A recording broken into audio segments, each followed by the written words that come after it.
大家好，歡迎收睇呢一節天氣報告，我係蘇志偉。今日我哋受一股東北季候風影響，而從大範圍嘅衛星雲圖可以見到，香港附近整體雲量都唔算太多，所以今日晏晝望出去可以見到天色咧都係唔錯㗎。而各區嘅最高氣温普遍都係喺23度左右。我哋預計嚟緊2-3日，我哋會繼續受東北季候風影響，所以天色咧繼續會係大致良好同埋乾燥。而去到下個禮拜中期，由於受一道廣闊雲帶影響，雲量咧就會多翻啲。而至於今晚去到聽日嘅詳細天氣預測，係大致天晴，但部分地區能見度係較低。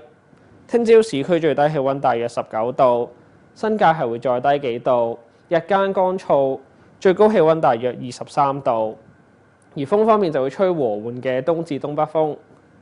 而至於天氣展望方面，我哋預計隨後一兩日會係大致天晴，日間乾燥，而且日夜温差咧喺內陸地區會比較大㗎。